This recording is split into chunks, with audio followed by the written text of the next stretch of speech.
ini kita mendengarkan Injil Lukas bab 5 ayat 1 sampai dengan 11. Penjala ikan menjadi penjala manusia. Pada suatu kali Yesus berdiri di pantai danau Genesaret. Sedang orang banyak mengerumuni dia hendak mendengarkan firman Allah. Ia melihat dua perahu di tepi pantai. Nelayan-nelayannya telah turun dan sedang membasuh jalannya. Ia naik ke dalam salah satu perahu itu, yaitu perahu Simon, dan menyuruh dia supaya menolakkan perahunya sedikit jauh dari pantai. Lalu ia duduk dan mengajar orang banyak dari atas perahu. Setelah selesai berbicara, ia berkata kepada Simon, "Bertolaklah ke tempat yang dalam dan tebarkanlah jalamu untuk menangkap ikan." Simon menjawab, "Guru, telah sepanjang malam kami bekerja keras dan kami tidak menangkap apa-apa. Tetapi karena engkau menyuruhnya, aku akan menebarkan jala juga." Dan setelah mereka melakukannya, mereka menangkap sejumlah besar ikan, sehingga jala mereka mulai koyak. Lalu mereka memberi isyarat kepada teman-temannya di perahu yang lain, supaya mereka datang membantunya. Dan mereka itu datang. Lalu mereka bersama-sama mengisi kedua perahu itu dengan ikan, hingga hampir tenggelam. Ketika Simon Petrus melihat hal itu, ia pun tersungkur di depan Yesus dan berkata, "Tuhan, pergilah daripadaku, karena aku ini seorang berdosa." Sebab ia dan semua orang yang bersama-sama dengan dia takjub oleh karena banyaknya ikan yang mereka tangkap. Demikian juga Yakobus dan Yohanes, anak-anak Zebedeus, yang menjadi teman Simon. Kata Yesus kepada Simon, "Jangan takut. Mulai dari..."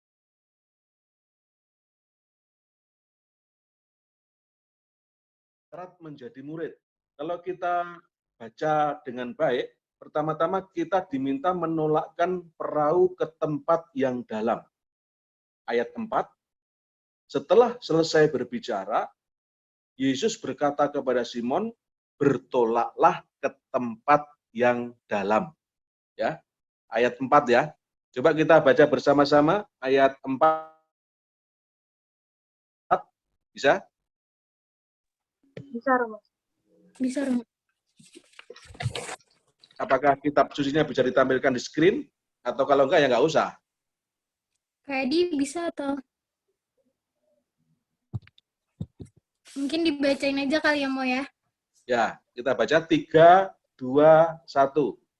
Setelah selesai berbicara, dia berkata kepada Simon, "Bertolaklah ke tempat yang dalam dan tebarkanlah jalamu untuk menangkap ikan."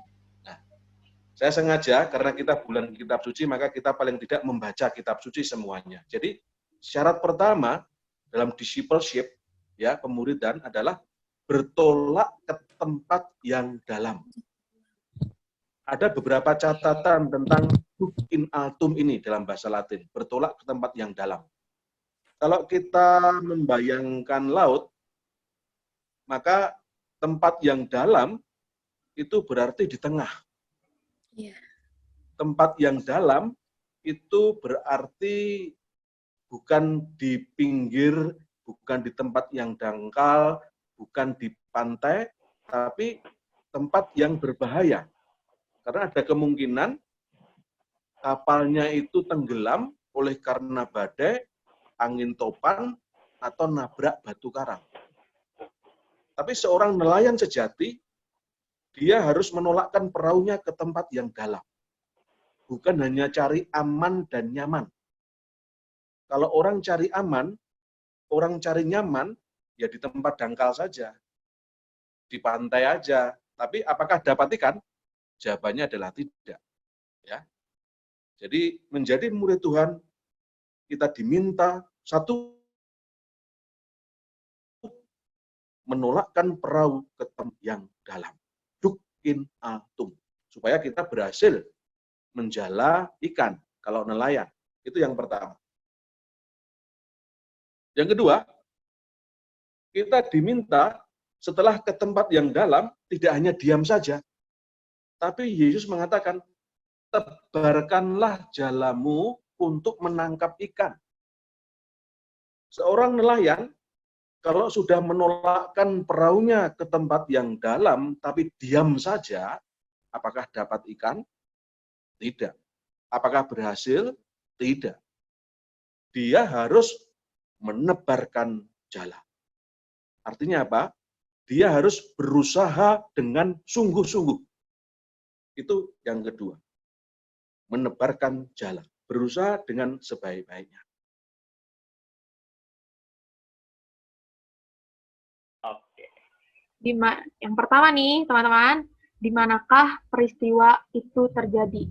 Tadi selama di ayat di Lukas itu, di manakah peristiwa itu terjadi? Di pantai Danau Teman-teman, kalau mau jawab, nah, Wah, udah ada yang ini siapa jawab, ini yang Kak. ngomong? Siapa ya Ini tadi siapa yang nih jawab? nih? Coba. Aku Gina. Wah, Gina yang jawab. Oke, Gina. Wah, ini yang baca, Oke, yang paham Gina. ya, Kak, yang baca Iya. kitab sucinya justru yang Di bawah paham udah ya. di luar kepala. Udah di luar kepala ya, kayak hatam banget, udah hatam. Oke, bener banget Gina. Banget. Jawabannya bener banget. Di ayat keberapa Oke, tuh, Gin? kalau gitu. Yang menunjukkan bahwa terjadinya di pantai itu. Ayat pertama. Apa tuh bunyinya? Bunyinya, pada suatu kali Yesus berdiri di pantai Danau Genesaret, sedang orang banyak mengerumuni dia hendak mendengarkan firman Allah. Wah, mantap. Ini sih namanya baca banget ya, Kak. Ini panitia sih harus jangan lupa ya buat ngasih hadiah nih buat ke Gina.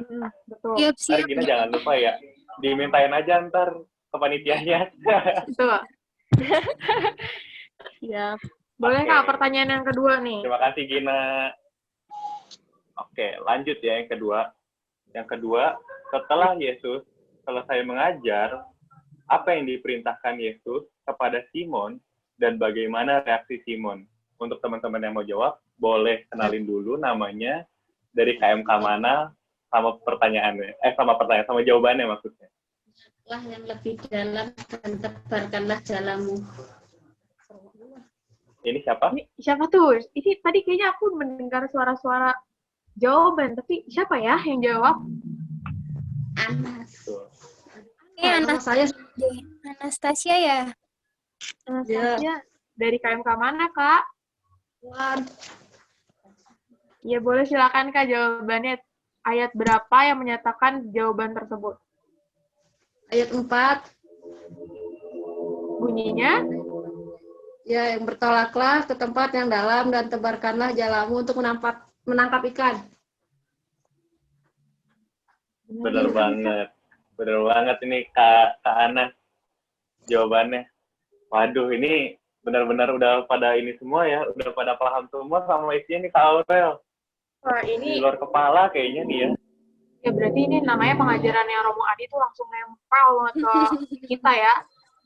Bener. Sampai Bener teman-teman banget. tuh udah sampai ingat ayatnya. Betul banget. Oke. Ntar Kak Anas juga dapat hadiah nih. Kak Anas, hadiahnya kalau buat aku boleh nggak? Apa? Nggak boleh. Kalau hadiahnya buat aku boleh nggak? Nggak boleh. Nggak boleh ya. Ya udah deh kalau gitu. Nanti ditunggu ya hadiahnya Kak Anas dari tim panitia. Makasih Kak Anas. Sama. Oke, lanjut. Selanjutnya nih Kak Aurel, pertanyaan selanjutnya. Boleh nih, pertanyaan yang ketiga. Melihat kejadian itu, apa yang dilakukan oleh Simon Petrus? Kira-kira apa sih yang dilakukan Simon Petrus setelah melihat kejadian itu? Yuk, cari dulu teman-teman. Kalau sudah yakin, boleh langsung sebutkan namanya dan asal KMK-nya.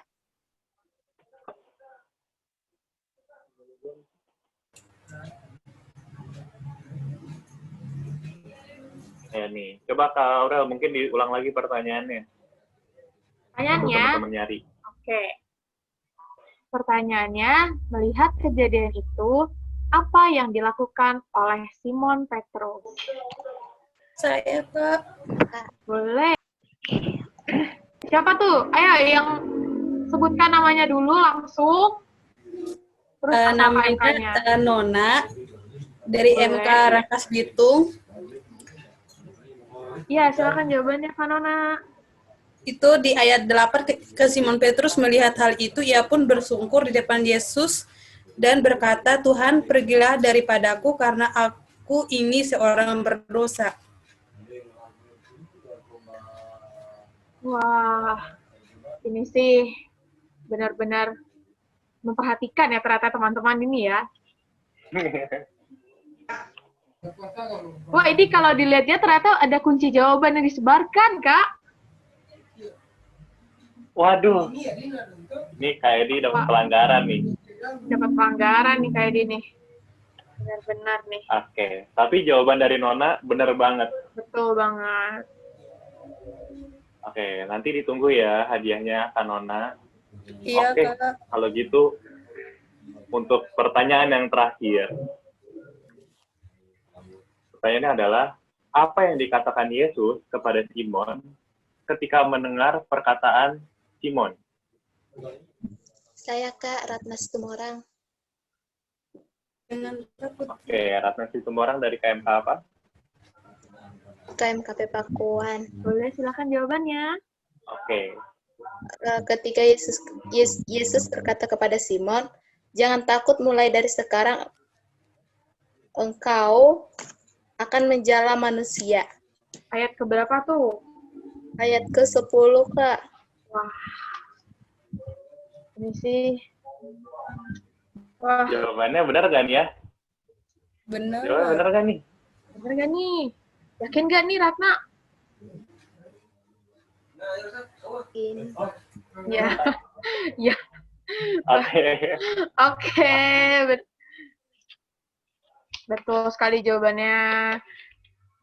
Wah, ini pertanyaan-pertanyaan kayaknya mudah ya, Kak ya. bukan pertanyaan yang mudah, tapi Oh, apa pengajaran dari Romo Adi yang membuat pertanyaan-pertanyaan ini jadi mudah. Wah, iya benar juga. Wah, iya benar-benar betul. Ya sih, aku juga jadi merasa bahwa Injil kali ini tuh benar-benar meneguhkan ya. Tadi yang seperti yang tadi disampaikan sama Romo Adi, mengenai syarat-syarat pemuritan. Menurut aku sendiri nih ya Kak Wicak ya, 5 syarat pemuritan itu sangat sangat realistis untuk dapat diterapkan di kehidupan kita, terutama kehidupan kita sebagai seorang mahasiswa. Betul, aku juga dari tadi pas dengerin 5 syaratnya itu ternyata relate banget ya sama kehidupan sehari-hari kita, apalagi kehidupan berorganisasi gitu. Betul, setuju Kak. Oke, kalau gitu kita lanjutin aja nih ya Kak Aurel ke sesi Boleh. sharing. Oke, kira-kira kita mau sharingin apa sih hari ini Kak? Kalau udah ngomongin tentang terus udah gitu cara pemuritan, terus merasa ada tadi udah sempat disinggung tentang orang berdosa, pastinya tentu kita akan membahas tentang kita sebagai orang berdosa dan Allah sebagai Allah yang Maha Kuasa. Mungkin teman-teman ada yang mau di-sharingin nggak tentang hal-hal yang tadi udah dibahas nih, tadi dibahas sama Kak Aurel juga. Bahwasannya Allah itu Maha Kuasa dan kita sebagai manusia yang berdosa. Mungkin dari Kak Aurel dulu kali ini berseru nih. Kak Aurel ada hal yang bisa di-sharingin nggak? Kalau dari judul topiknya nih Kak Wicak ya, orang berdosa terus dipercaya sama Tuhan. Aku kadang ngerasa gini, tiap kali kita ngaku dosa kan teman-teman pasti masuk ke ruang pengakuan dosa kan.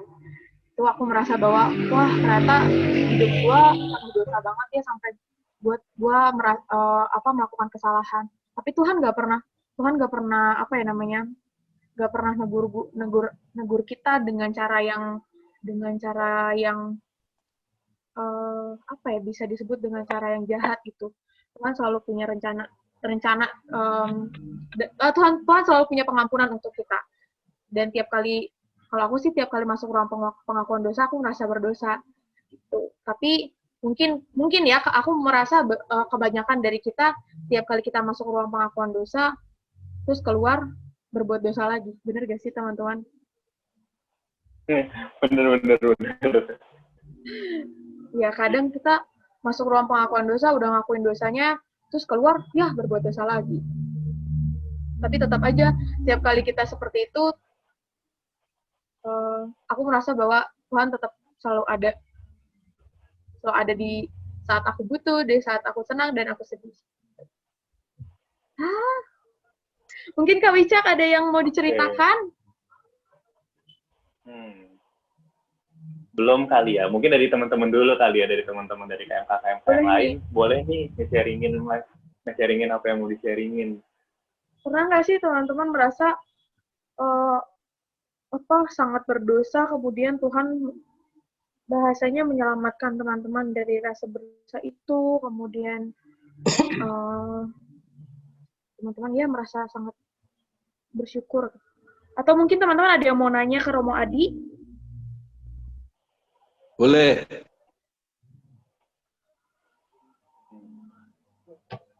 Nah, mungkin siapa nih?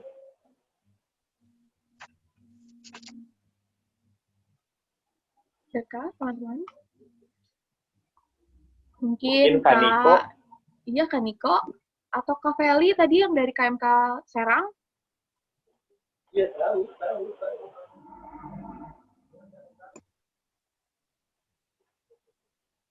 Boleh nih teman-teman sharing mungkin yang pengalaman berorganisasi di KMK-nya gitu kan. Ya. Bisa banget nih.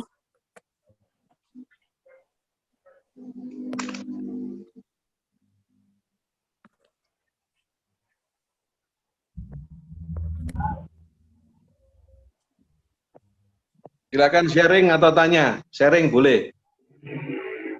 Mau sharing apa? Mari kita berdoa. Allah Bapa memberikan anugerah dan pahala menurut kehendak-Nya yang bebas. Ia Maha Baik dan mengundang kita untuk bekerja. Maka marilah kita berdoa.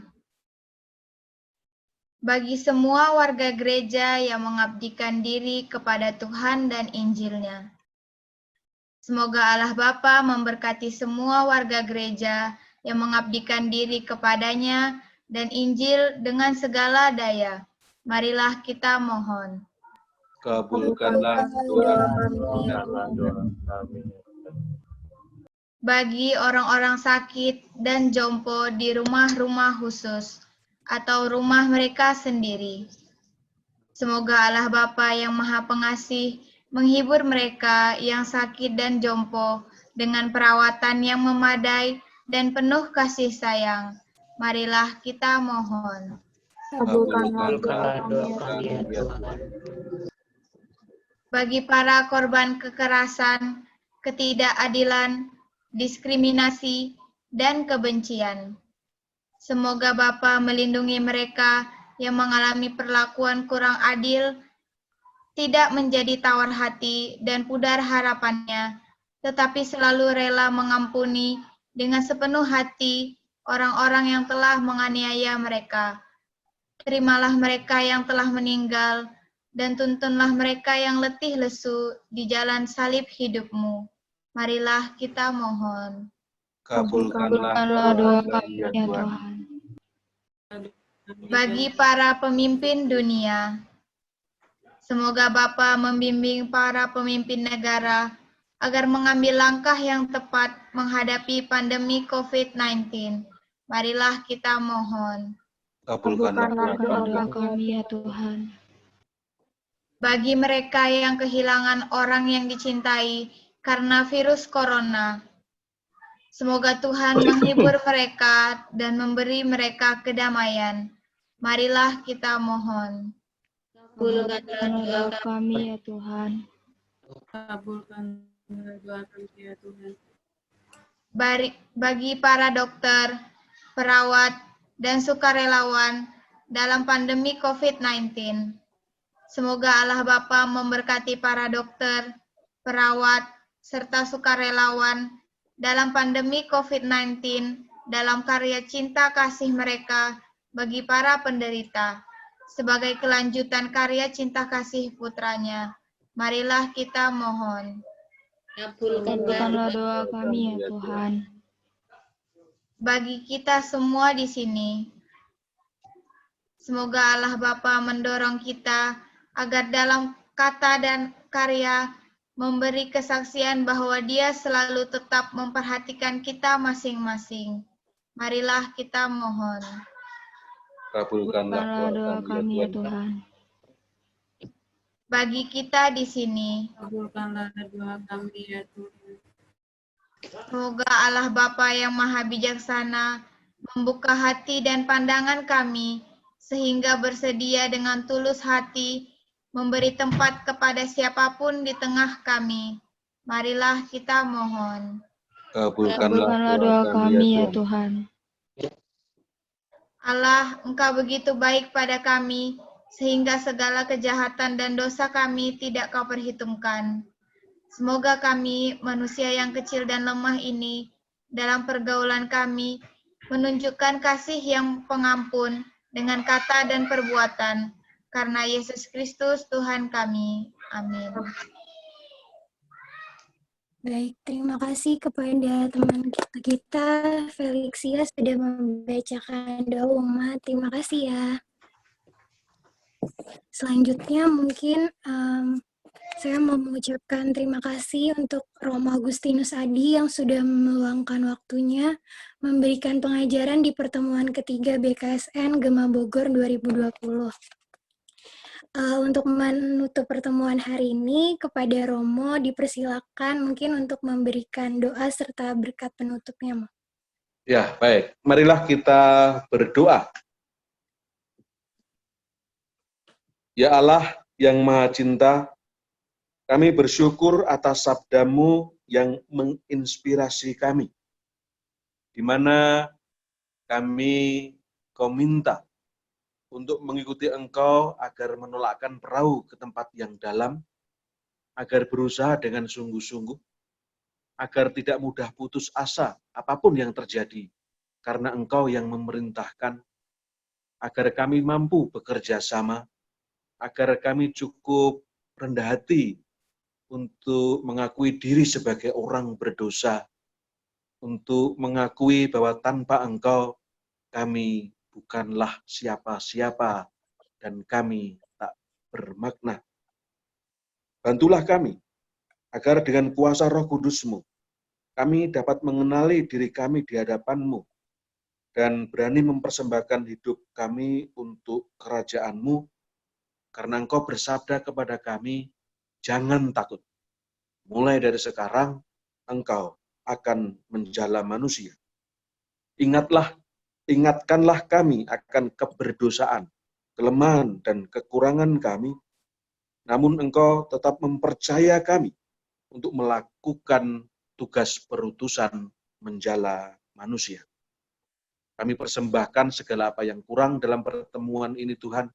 Di dalam Engkau akan menambahkan, Engkau akan menjadikan cukup, bahkan berlimpah segala apa yang kurang dalam hidup kami, karena di dalam Engkau semuanya akan baik adanya. Doa ini kami aturkan padamu dengan pengantaran Yesus Kristus Tuhan kami, kini dan sepanjang segala masa. Amin. Semoga Tuhan beserta kita sekarang dan selama-lamanya. Semoga kalian diberkati oleh Allah yang Maha Kuasa, Bapa dan Putra, dan Roh Kudus. Amin. Selamat malam. Malam, Romo. Terima kasih Romo.